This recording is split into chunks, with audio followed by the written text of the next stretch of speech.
Iyi si nyibereyemo iki? Ubuzima bwo kurundanya ibintu ni ubuzima bupfuye, ni igishyitsi cyumye. Ubuzima buyobowe n'Imana ni nk'igiti gitoshye. Imigani igice cya 11 umurongo wa 28. Hahirwa abantu bizera Uwiteka, kuko bazahanwa n'igiti cyatewe ku nkombe y'umugezi, bigashorera imizi mu mazi. Bene ibyo biti ntibizahangayikishwa n'icyokere cyangwa n'amezi menshi y'amapfa. Ibibabi byabyo bizahora bitoshye, bizahora byera imbuto zabyo ziryoshye.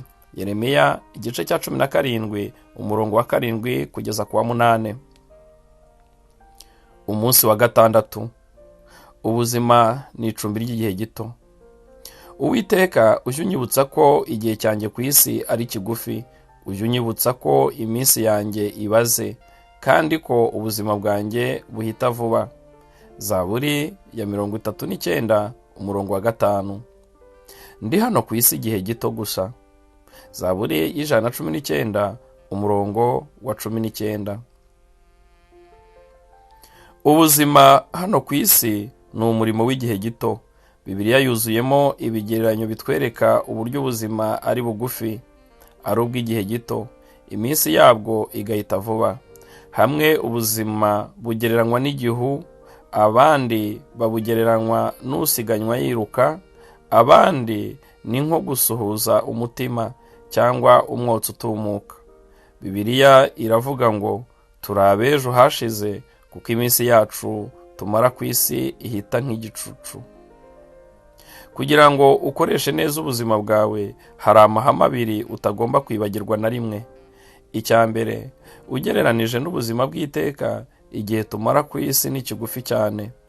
Icya kabiri, isi ni ubuturo bwacu bw'igihe gito. Ubwo utazamara igihe kirekire ku isi, ntukayihambireho. Usaba Imana igufashe kubona ubuzima bwawe ku isi nk'uko ibubona. Dawidi yarasenze ati, Uwiteka, umfashe kwibuka ko igihe nzamara hano ku isi ari kigufi. Umfashe kumenya neza ko nshigaje igihe gito nkiri ku isi. Inshuro nyinshi Bibiliya igereranya ubuzima hano ku isi nko kuba mu busuhuke mu gihugu cy'amahanga. Ubu si bwo buturo bwawe bw'iteka, si ryo herezo ry'urugendo rwawe. Uri hano nk'umugenzi wihitira, nk'umushyitsi usura isi. Bibiliya ikoresha amagambo nk'umunyamahanga, umugenzi, umusuhuke, umwimukira, umushyitsi, umuhisi, ngo yerekane ko igihe tumara hano ku isi ari kigufi. Dawidi yaravuze ati, ndi umusuhuke mu isi. Na Petero abisobanura neza agira ati, ubwo Imana muyita so, mubeho ku isi nk'abaturage b'igihe gito. Muri California aho ntuye, abantu benshi bahimukiye baturutse mu mpande zitandukanye z'isi, baje kuhashaka akazi, ariko bagumanye ubwenegihugu bw'aho baturutse.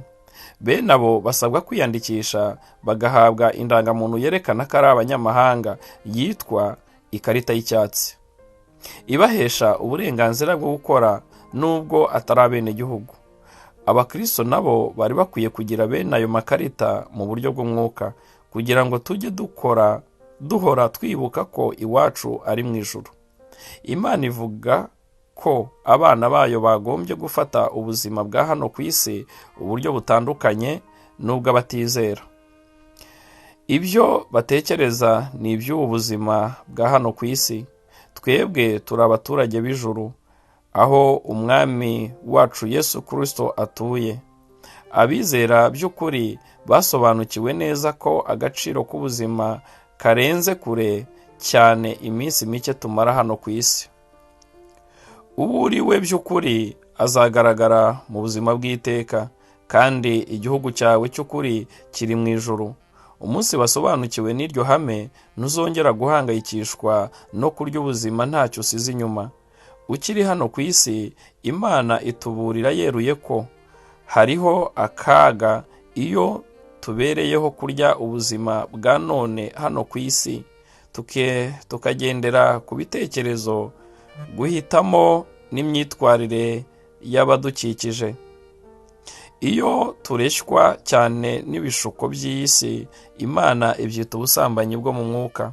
Bibiliya iravuga ngo iyo mukora mutyo muba muhemukiye Imana. Niba mushaka kwigenda uko mwishakiye, mucuditse n'isi uko mwiboneye uburyo, muba muhindutse abanzi b'Imana n'ab'inzira zayo. Tekereza igihugu cyawe kikohereje guhagararira mu gihugu cy'abanzi.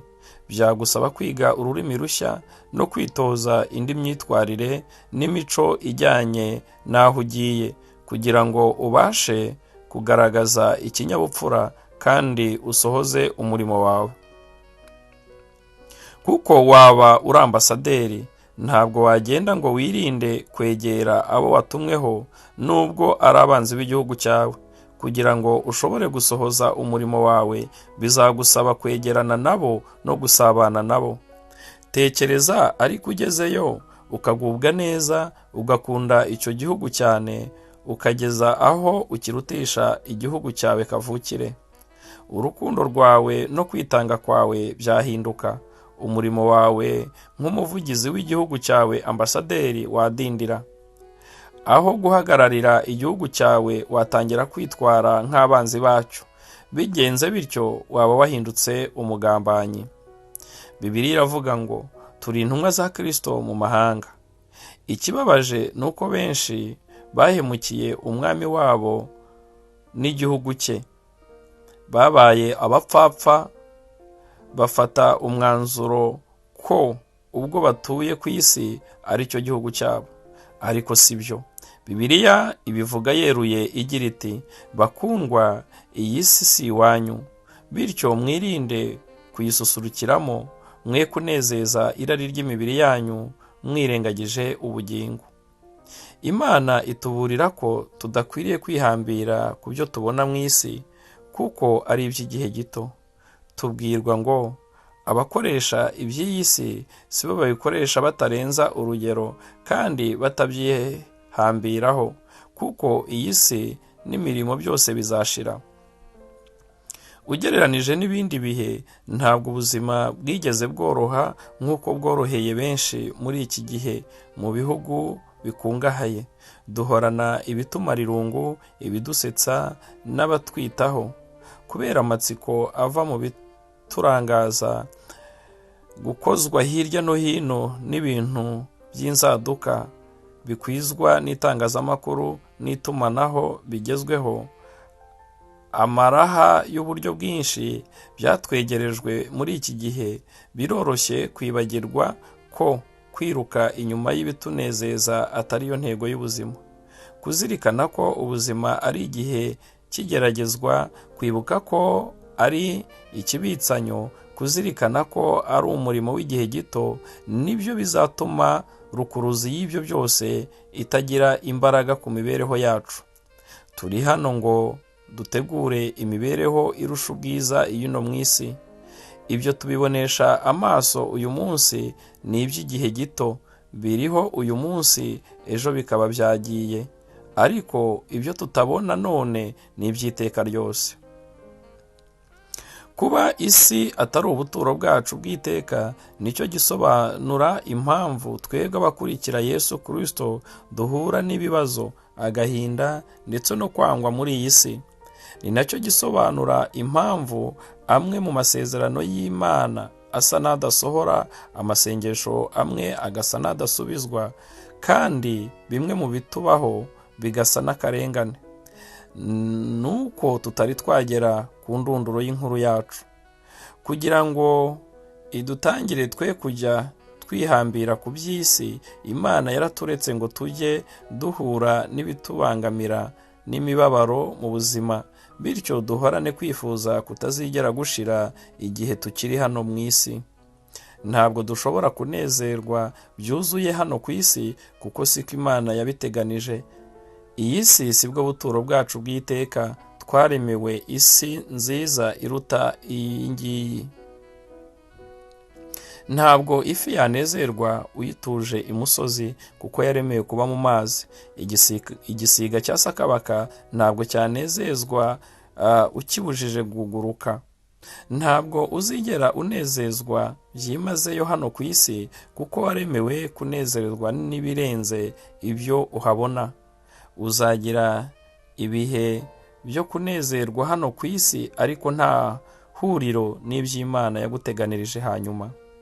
Gusobanukirwa neza ko ubuzima hano ku isi ari icumbi ry'igihe gito byagombye guhindura burundu ibyo ushyira imbere. Ibizagira agaciro mu buzima bw'iteka nibyo byagombye guhabwa umwanya wa mbere iyo uhitamo aho kugendera ku by'igihe gito bishirana n'ubu buzima. C.S. Lewis yabivuze neza ngo ibitazahoraho bizahora ari imburamumaro mu buzima. Bibiliya iravuga ngo ntidutumbira ibiboneka, ahubwo tureba ku bitaboneka, kuko ibiboneka ari iby'igihe gito, naho ibitaboneka bikaba iby'iteka ryose. Byaba ari ukwibeshya gukomeye wibwiye ko intego y'Imana ku buzima bwawe ari ukugukungahaza ku mutungo cyangwa kukugirira ikirangirire nk'uko isi ibitubwira. Ubugingo bwinshi Umwami Yesu yavuze ngo ntaho buhuriye no gukungahara ku butunzi, kandi gukiranukira Imana ntabwo ari ingwate yo kujya imbere mu kazi cyangwa mu muhamagaro. Ntugahange amaso ku makamba ya hano ku isi n'ay'igihe gito. Pawulo yari umwiringirwa mu murimo we, ariko yarangije ubuzima bwe muri gereza. Yohana Umubatiza yari umwiringirwa, ariko yaciwe igihanga. Ibihumbi n'ibihumbi by'Abakristo barishwe babahora kubaha Imana. Abandi batakaje ibyo bari batunze byose, abandi barangije ubuzima bwabo ntacyo basize inyuma bakwereka kibaranga. Ariko iherezo ry'ubuzima ku isi si ryo herezo nyakuri. Mu maso y'Imana, ibihangange byo kwizera si abafite ubutunzi bwinshi, ibihangange, abanyacyubahiro bo muri ubu buzima, ahubwo ni abafata ubuzima ku isi nk'umurimo w'igihe gito, bakawukorana ubudahemuka, bategereza igihembo cyabo mu ijuru. Dore uko Bibiliya ishushanya inzu n'amafoto y'intwari zo mu bwami bw'Imana. Abo bantu bose b'ibitangaza bapfuye bakizera, bari batarahabwa iby'Imana yabasezeranije abantu bayo, ahubwo babibororaga nk'ibikiri kure cyane, maze bakanezerwa. Ibyo byatumaga bavuga ko bameze nk'abashyitsi n'abimukira mu isi. Bashakaga gakondo irusha icyo gihugu kuba nziza, ariyo yo mu ijuru. Nicyo gituma Imana idakorwa n'isoni zo kwitwa Imana yabo, kuko yabateguriye umudugudu. Igihe cyawe hano ku isi si yo nkuru yuzuye y'ubuzima bwawe. Ugomba gutekereza igihe uzaba ugeze mu ijuru, kuko hari ibice bitari byandikwa ku nkuru y'imibereho yawe. Bisaba kwizera ngo ushobore kuba ku isi nk'umwimukira. Hari inkuru ya kera abantu bakunze gusubiramo ivuga iby'umumisiyoneri wari utashye agiye mu kiruhuko cy'izabukuru. Aza kwisanga mu bwato bumwe na perezida wa Leta Zunze Ubumwe za Amerika. Bageze iyo bajya basanga ikivunge cy'abantu, bande ya gisirikare ivuza fanfare, bamusasiye umukeka w'umutuku w'icyubahiro. Abanyamakuru n'abanyacyubahiro bose babukereye baje kwakira umukuru w'igihugu mu cyubahiro cye.